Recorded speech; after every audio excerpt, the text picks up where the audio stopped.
The expectation of that message is what we call the ways of the cross. If you have believed the message, if you have understood the implication, then there is a way you ought to live your life.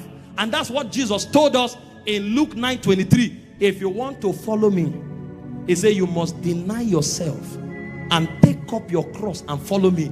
There are many Christians who have never denied themselves. In fact, the Christianity that was sold to them is a false Christianity.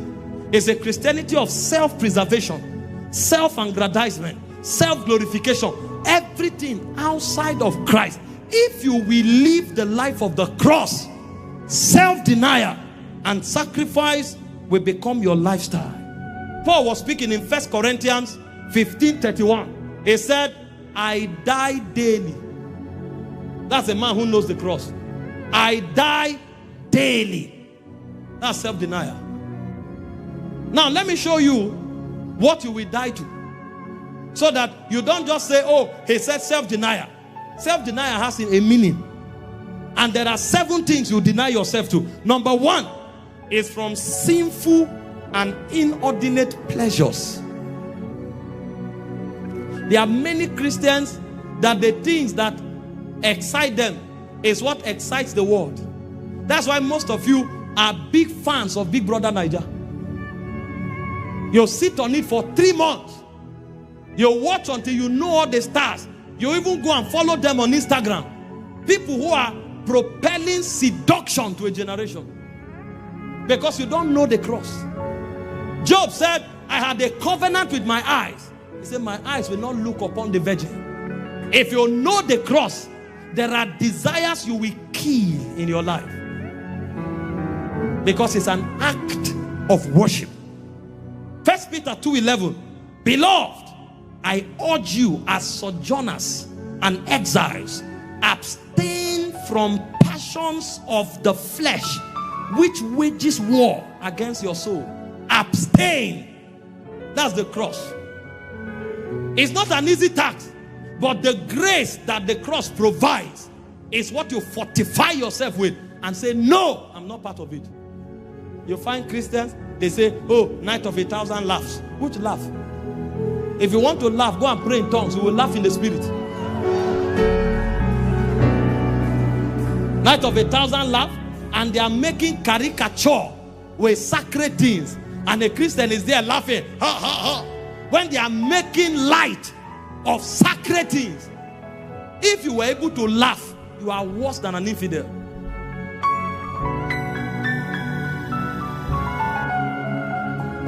I'm telling you why our Christianity has no more power and authority in the demonic realm.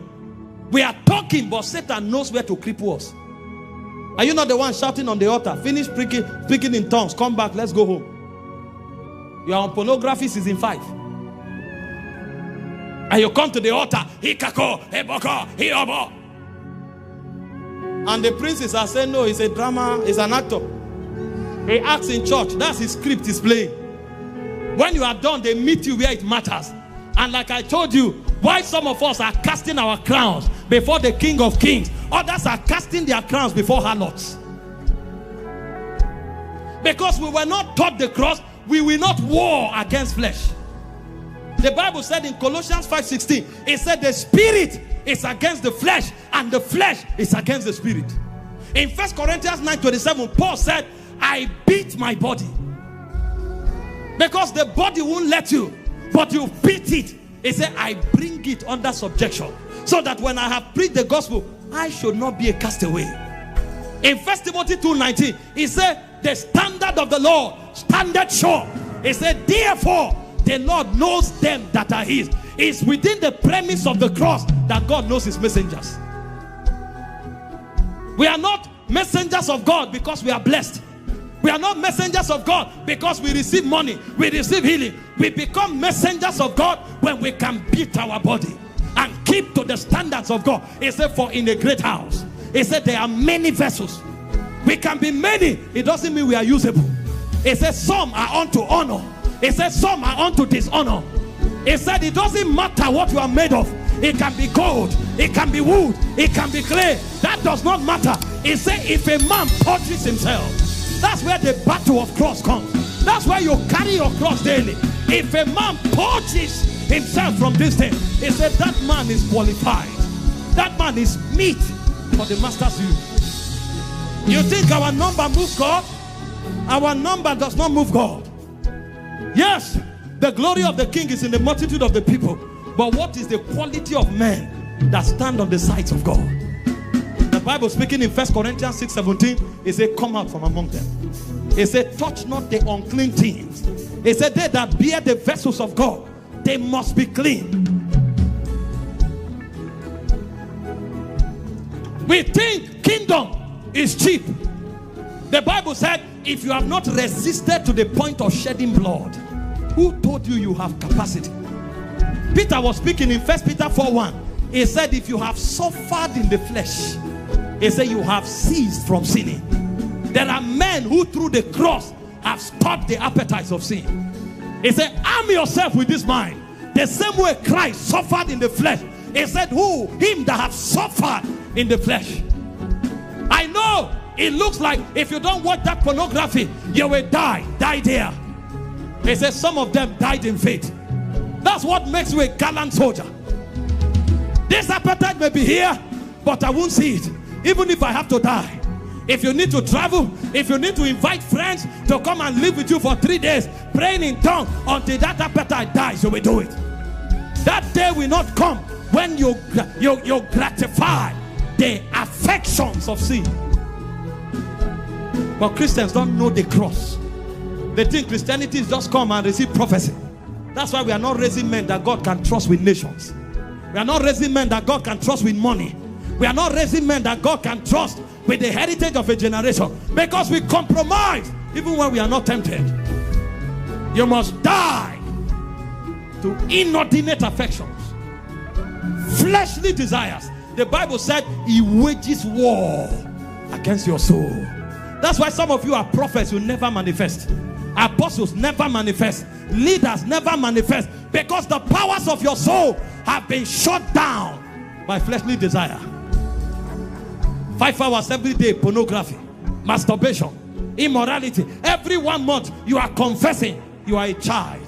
And he said, so long as you are a child, he said, you are not different from a servant. He said, so God places you under tutors and governors until the time appointed of the Father. But for those who have become sons, God is giving nations to them. Nations. When God distributes nations, make sure you are there. When God distributes mantles, make sure you are there.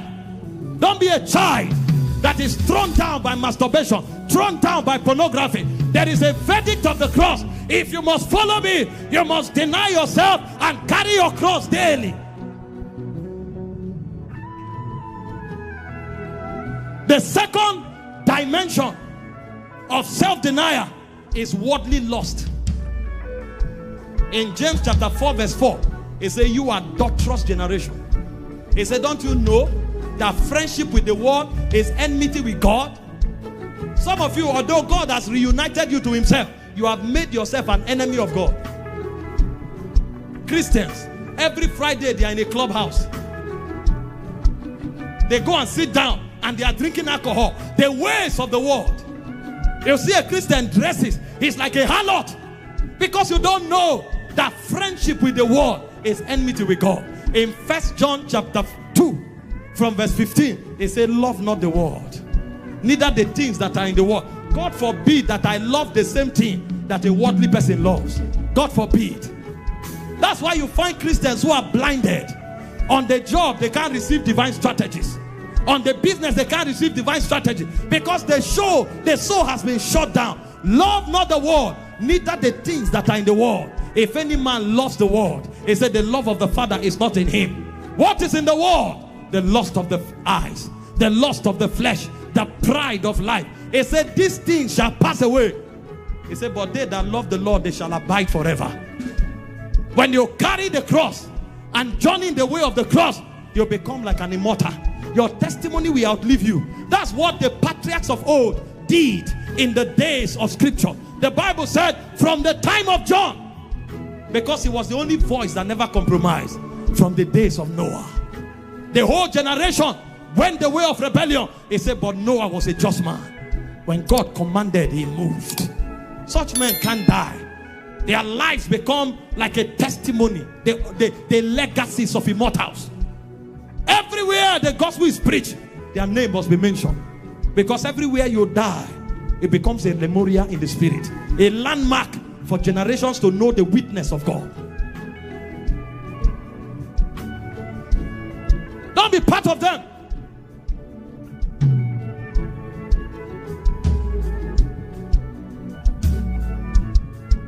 There are some Christians here.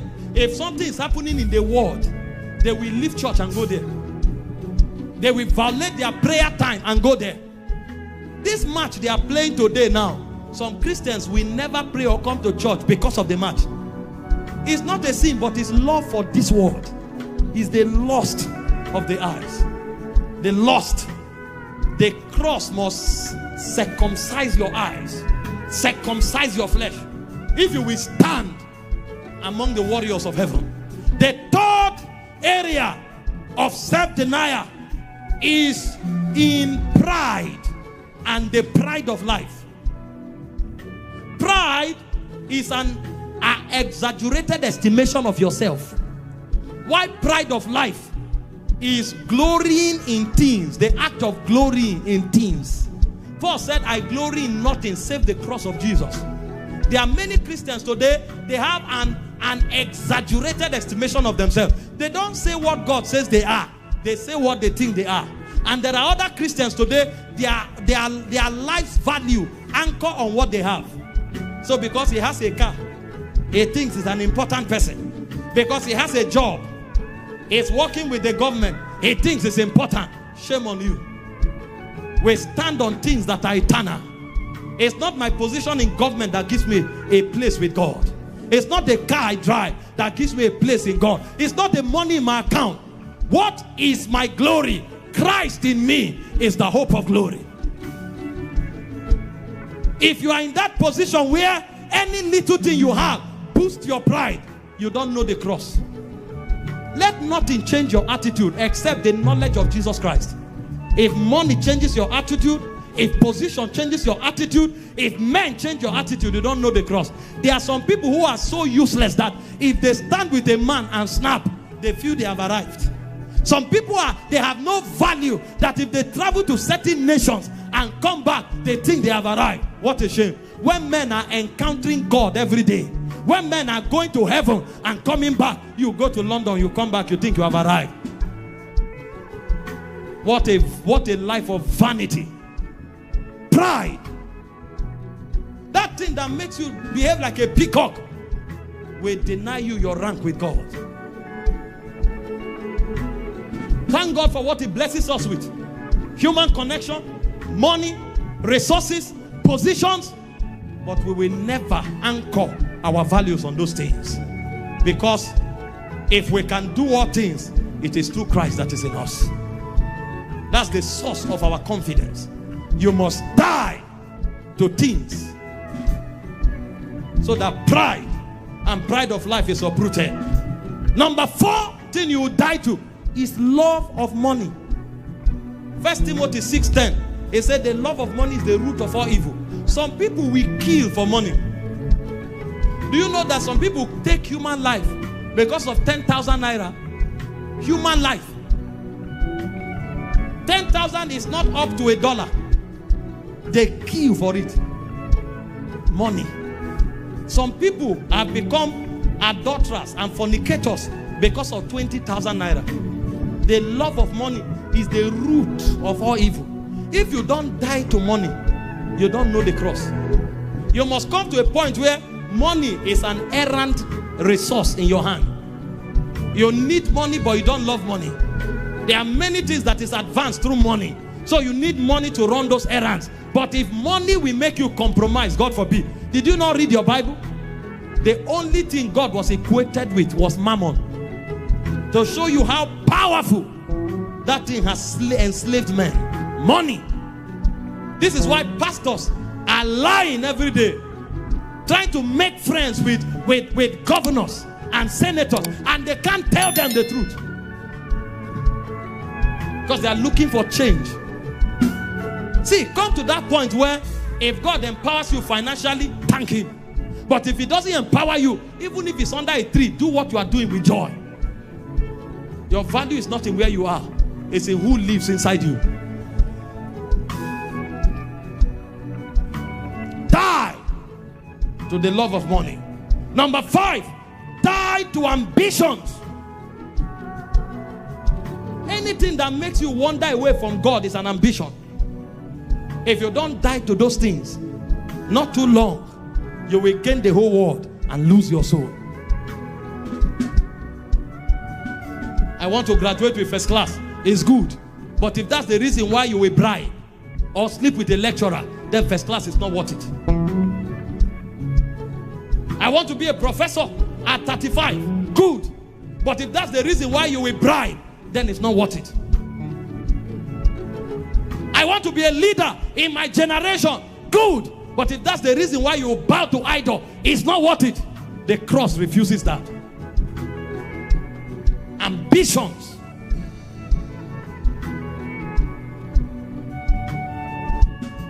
Number 6, die to food and every appetite that takes your time. Many Christians can't fast because of their belly, and the first man fell because of food, and men are still falling because of food. Some is their time. They don't have control over their time. Their time rule them. That's why they can't pray. That's why they can't serve God. Die to those things. He said for some their destruction is their belly, because their God is their belly. Number 7, forgiveness for the sake of Christ. Die to bitterness and unforgiveness. Die to it. That's why I told you, you don't forgive people because they are worth it. You forgive people because you too were forgiven. In Romans 5:8 they said, God commends his love towards us, that while we were yet sinners, Christ died for us. So you are not forgiving that brother because he apologized. You are not forgiving that sister because he's worth it. I'm not saying go and make a mess of yourself. Forgiveness is different from making them your friends. But don't hold any grudge in your heart with anybody. Let go. For Christ's sake. For Christ's sake. For Christ's sake. Ephesians 4:32. He said, be kind one to another, tender-hearted, forgiving one another, even as God, for Christ's sake, has forgiven you. So the reason you forgive people is for Christ's sake. He has not apologized. He has not shown remorse. Those things are not necessary. You forgive for Christ's sake. That's what the cross teaches us. It's the way of the cross. See, many people are preaching cross. They don't know it. They don't know it. You have not died to passions of the flesh, sexual desires. You have not died to ambition. You have not died to money. You have not died to pride and pride of life. You have not died to worldly lust and worldly desires. You don't know the cross. And finally, die to stinginess. You must become generous, because the life you live now, you don't live for yourself. Galatians 2:20. You live for the Son of God that gave himself for you. Many Christians can't help nobody. They can't support any cause. Their whole life is all about themselves. That's why they can never be powerful. You know the cross? You want to see the power of the cross? Self-denial must become the code of your life. You must die to sexual, inordinate sexual and sinful desires. You must die to worldliness. I'm not saying detach from the world. You live in the world. But I'm saying don't let the elements of your environment control you. You find a Christian who should be winning souls. He watches all the matches in a season. Come what may, he can shut down evangelism, shut down prayer for match. You are a slave of this world. You don't know the cross. You must die to ambitions. Anything that takes you away from God. You must die to pride and pride of life. You must die to stinginess. And you must die to unforgiveness. This is the cross. And this is the life God has called us into. This is what will bring us into victory, glory, and dominion.